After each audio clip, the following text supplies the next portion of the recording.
Bonjour à tous et à toutes, chez adhérents de BHC.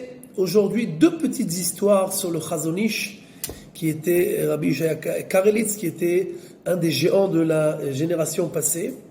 Une fois, un des grands de la politique israélienne est venu le voir et il lui a dit « Regarde comme votre Torah est primitive et ancienne et pas actuelle. » Dans la Torah, il y a écrit qu'on doit mettre à mort des gens qui font des avérotes, des péchés, des grands péchés, et on doit les mettre à mort.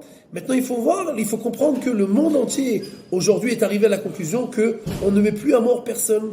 La mise à mort est passée est désuée, on ne l'utilise plus dans le monde entier parce qu'on a compris que ça se passe pas comme ça, d'accord, et c'est pas comme ça qu'on se comporte comme des gens qui sont éduqués, qui sont évolués. Il y a d'autres manières d'éduquer les gens et de les punir.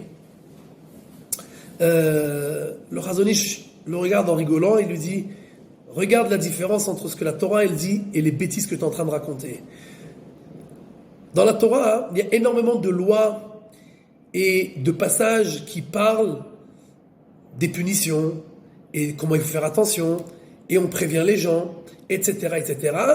Et la conclusion de tout cela et l'exécution de tout cela, c'est que à la fin, la Gemara nous dit que un Beit Din, un tribunal qui met à mort une fois tous les 70 ans, il est considéré comme un Beit Din sanguinaire. C'est-à-dire que à la fin, la Torah te dit tu es censé arriver à une situation, et la Gemara nous dit que c'était comme ça pendant toutes les générations. Personne, tout le monde tous les gens qui gardaient cette Torah-là, primitive, d'accord, eh bien, on arrivait à un stade où peut-être on mettait à mort, on exécutait quelqu'un une fois tous les 70 ans. Il dit, vous êtes tellement noble que vous laissez les meurtriers en vie, et tous les jours on a des meurtres à cause de ça. Et qui c'est qui est mis à mort? Les veuves, les orphelins, les pauvres, les gens qui ne savent pas se défendre. Et tous les jours on ouvre les nouvelles et on entend des mises à mort et encore des mises à mort. Donc vous êtes vraiment avec un cœur en or pour les meurtriers, et les pauvres, vous êtes les hommes les plus sanguinaires du monde, et vous pouvez mettre à mort des milliers et des milliers de gens. Et la Torah, elle, qui est peut-être primitive, savait et sait comment faire pour que personne ne soit mis à mort. Ni les meurtriers, ni les gens qui sont pauvres, qui sont en face de ces meurtriers. Première histoire. Deuxième histoire, un grand juge dans les tribunaux profanes en Israël est venu voir une fois le Chazon Ish, et il lui dit qu'il ne comprend pas du tout ce qui est écrit dans la Torah. Qu'il y a écrit qu'on n'a pas le droit de donner un pot de vin, d'accord, à un juge, parce que ça aveuglera les yeux des sages et ça déformera les paroles des justes. C'est le langage du verset, d'accord? Et il dit, moi ça me fait rigoler, parce que je ne comprends pas tout ça. Qu'est-ce qu'il y a besoin d'être juste ou chacham, etc., pour que le pot de vin ne t'influence pas, d'accord? Moi, on peut me donner autant d'argent qu'on veut, jamais je ferai bouger la loi d'un iota. Et encore une fois, le Chazon Ish le regarde en rigolant,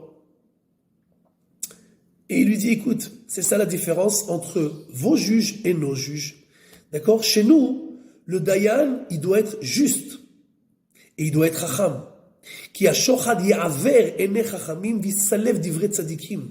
Il va aveugler les hommes intelligents et il va faire dévier les justes. C'est-à-dire que le dayan doit être et juste et chacham. Chez nous, un dayan, il comprend qu'il doit être redevable à chaque personne qui lui donne la moindre des choses, la moindre des faveurs. La Gemara nous donne des exemples, qu'il y a des rabbanim, qu'une fois quelqu'un lui a retiré une plume de son habit, et après il devait venir chez lui pour se faire juger, il dit je ne peux pas te juger. Pourquoi? Parce que dans son âme, il est tellement redevable pour chaque chose qu'on lui fait, qu'il sent que c'est impossible, qu'il ne va pas essayer d'aider cette personne qui lui a fait tellement de faveurs. Il a retiré une plume de son habit. Parce que chez nous, les gens sont des justes. Les Dayam sont des justes, sont des tzadikim.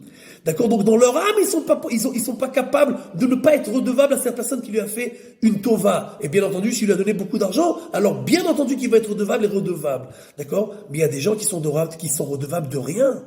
Il y a des gens, des juges, comme dans vos tribunaux, d'accord? Que, pour eux, tout leur revient.